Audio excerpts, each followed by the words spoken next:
Côté exportation, la Nouvelle-Calédonie est surtout connue pour savoir, depuis des décennies, exporter son nickel. Mais quels sont les autres potentiels du pays en matière de commerce extérieur? Bienvenue pour une aventure passionnante, celle de l'économie qui voyage.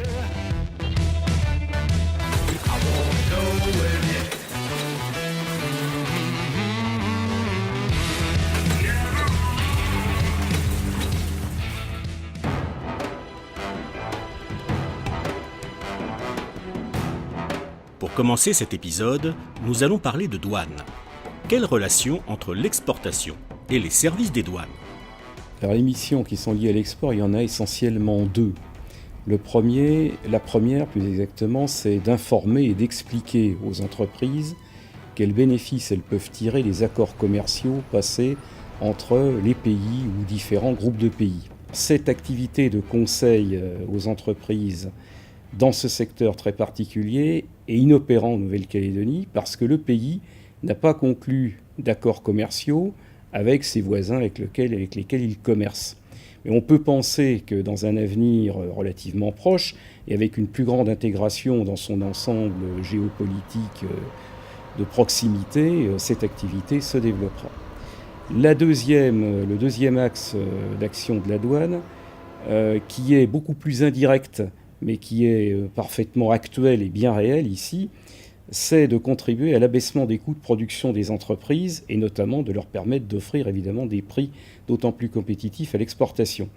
Donc cet axe se développe essentiellement à travers la mise en œuvre d'un certain nombre de procédures réglementaires que nous appelons les régimes économiques.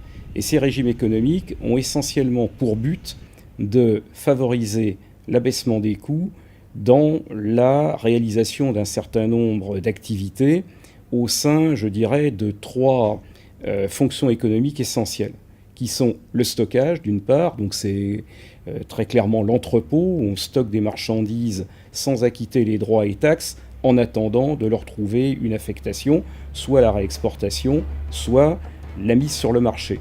Les entreprises en retirent à tout le moins un avantage de trésorerie.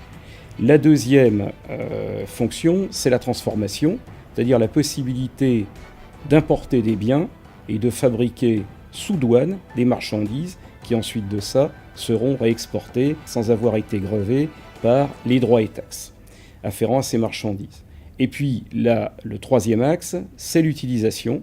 C'est par exemple l'importation temporaire sur le territoire d'une machine, par exemple, qui ne serait pas disponible et qu'on importerait pour effectuer des fabrications, fabriquer des biens en vue de leur exportation et qui, bien évidemment, là encore, ne seraient pas grevés de droits et taxes. La douane peut être amenée à contrôler à l'exportation un certain nombre de biens qui sont soumis soit à des restrictions, soit carrément à des interdictions à l'exportation. Il y a des entreprises, effectivement, qui ont des capacités d'innovation, qui ont des capacités d'exportation qui sont non contestées. Maintenant, c'est plutôt l'envie de se projeter vers l'extérieur, sachant qu'il est quand même plus facile dans l'écosystème calédonien de gagner de l'argent en important des marchandises et en les versant sur le marché intérieur, éventuellement avec des marges confortables, que d'aller lutter à armes pas forcément toujours très égales sur des marchés extérieurs avec d'autres concurrents qui ont aussi des arguments à faire valoir. Après la douane, le fret aérien, autre partenaire incontournable de l'exportation. Déjà, le fret, c'est une activité importante d'Air Calin, puisque ça pèse à peu près 10 à 12% de notre activité. Et c'est évidemment une activité qu'on essaye de travailler au mieux, toujours dans une logique de support aux entreprises locales et de facilitation des échanges que peut avoir la Calédonie avec les marchés extérieurs.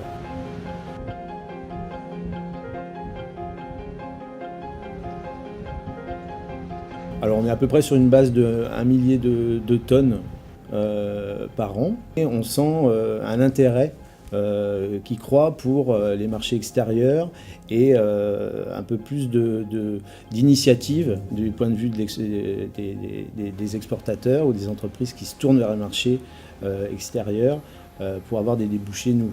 On a mis en place depuis plusieurs années des grilles spécifiques de tarifs aériens pour les exportateurs. Alors historiquement, on l'a fait avec des sociétés pionnières en termes d'exportation. Je pense aux pêcheurs hauturiers qui exportent du thon. Je pense à des sociétés comme Biscochoc ou Sopac pour les crevettes. Et puis, plus récemment, on l'a mis en place aussi avec la Fédération des industries de Nouvelle-Calédonie qui avait des besoins en termes de fret aérien et qui véritablement témoignaient un intérêt particulier pour l'export. Ça a été le cas également récemment avec le cluster Avenir Export où nous avons diffusé une grille de tarifs spéciaux défiant toute concurrence aux adhérents de cette association qu'ils peuvent utiliser auprès du transitaire de leur choix. Ça, c'était pour les professionnels. Mais pour les particuliers, il existe aussi un moyen simple d'envoyer des produits calédoniens à l'étranger.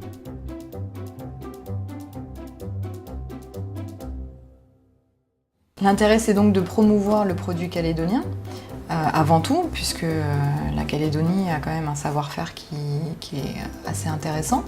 Et puis, c'est surtout pour pouvoir permettre aux gens qui vivent en France de connaître les produits, ou même ceux qui sont issus de la Calédonie et qui ont envie d'avoir un petit rappel de ce qu'il y a sur le caillou. Les colis, dont vous avez vous-même défini le contenu à envoyer à votre destinataire choisi, ont traversé la planète. Nous sommes en région parisienne. Un transporteur va s'occuper de la livraison à domicile. Les colis vont être triés, dédouanés pour être libérés, et ensuite injectés dans le réseau national express de Chronopost. Lesquels colis vont arriver le surlendemain dans les différents territoires, enfin dans les différents départements si c'est en France, bien sûr. Nous pensons arriver assez rapidement à une centaine de colis par semaine, mais sans compter la période de fin d'année qui sera évidemment beaucoup plus propice à l'exportation de colis de Nouvelle-Calédonie. Nous allons parler formation. L'export, ce sont aussi des compétences à construire. Entre Avenir Export, cluster dédié aux sociétés exportatrices dont nous parlerons plus en détail prochainement, et le lycée La Pérouse, c'est la formation des jeunes du pays qui s'est mise en place. En fait, on est né en même temps, puisque le cluster a pris jour il y a 2 années. Et comment intéresser les étudiants dans les démarches économiques et les relations internationales de la Nouvelle-Calédonie. Et donc on a trouvé la bonne idée, sous l'initiative d'un professeur, aujourd'hui à la retraite, de lancer un partenariat effectivement entre le BTS et le monde de l'entreprise. Et rien de tel qu'un cluster qui regroupe justement les chefs d'entreprise pour pouvoir rentrer en relation entre étudiants et chefs d'entreprise. Alors ce soir, c'est le renouvellement de la convention de partenariat avec le BTS Commerce International du lycée La Pérouse. C'est une convention qu'on avait signée effectivement il y a 2 ans pour pouvoir avoir une proximité avec les étudiants et aider le cluster Avenir Export dans ses démarches de prospection pour ses adhérents notamment. On a 26 étudiants en première année de BTS Commerce International contre 16 l'année dernière.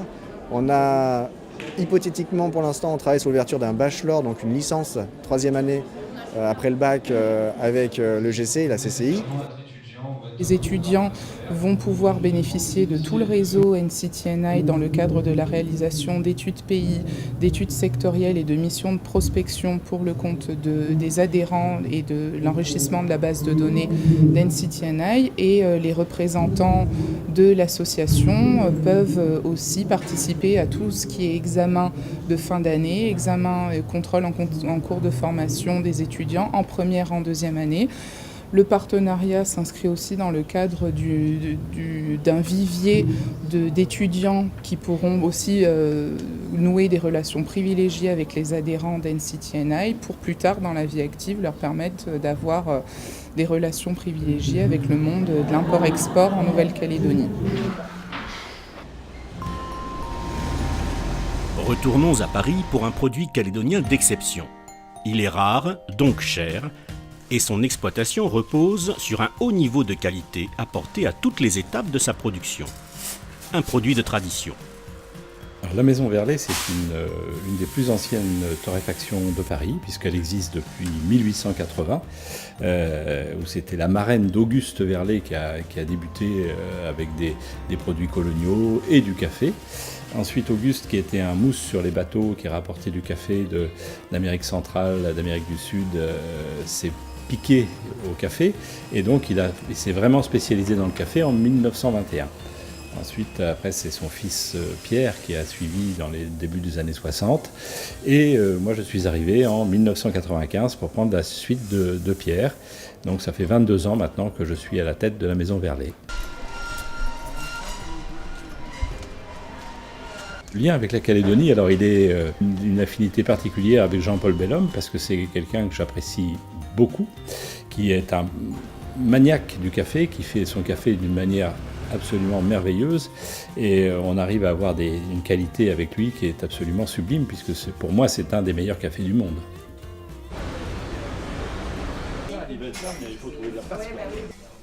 La clientèle française apprécie ce café.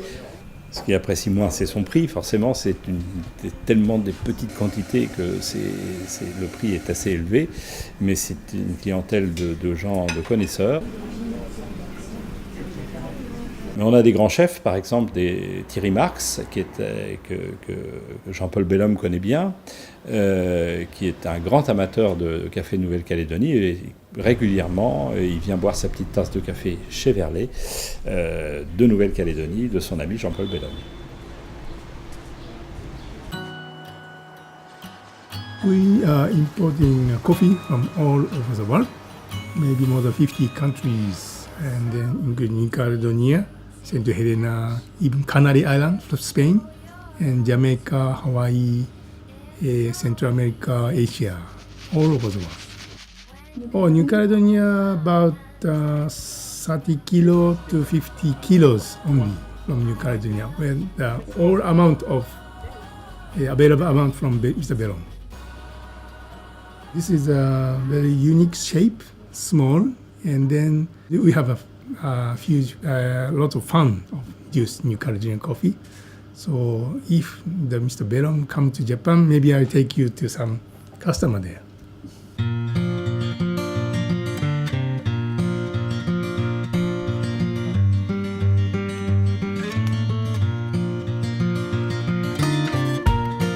Alors vous êtes sur la côte ouest de la Nouvelle-Calédonie, à peu près 130 km de Nouméa, et vous êtes surtout sur un domaine de caféiculture en altitude. On est à 400 mètres là, et c'est indispensable pour cultiver un grand cru de café. Nous avons la chance sur ce domaine de cultiver le café le plus rare au monde, qui est le Bourbon pointu, encore appelé café le roi, communément appelé café le roi en Nouvelle-Calédonie.